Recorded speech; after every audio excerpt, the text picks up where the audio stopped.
বাবা যেমন একটা কাজ করবে আমি না স্বপ্নেও ভাবি না। ইটস ওকে বেবি, আমি কাজের যে সব ঠিকঠাক করে রেখেছি। বাই দ্য ওয়ে, ওই গরুটা কোথায়? মানিক, ও, আপনাকে দেখেই বোঝা যায়। শোনেন, আমরা কালকে সকালবেলায় কাজে অফিসে যাবো, হ্যাঁ? ওখানে আপনাদের দুজনকে জাস্ট একটা সাইন করতে হবে, ওকে? আসসালামু আলাইকুম।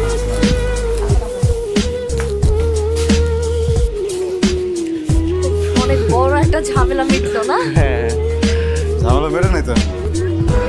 দিতে কইলো না 3 মাস সময় লাগবে। 3 মাস? আরে সমস্যা কোথায়? তোমাদের তো আর মিউচুয়াল হচ্ছে না। এই কয়েকটা দিন তুমি তোমার হোস্টেলে থেকে যাও, 3 মাস পার হয়ে গেলে তারপর আমরা বিয়ে করে ফেলবো। ইন দ্য মিন টাইম আমি বাসা ম্যানেজ করে ফেলবো। আমি তাহলে বাইতে যাই। তুই বাইকে জায়গা মানিস, তুই যদি চলে যাস আমরা সব কিছু দিতে যাবে না। শোন, দিবস না হওয়া পর্যন্ত আর আমাদের বিয়ে না হওয়া পর্যন্ত এখান থেকে কোথাও যাবি না।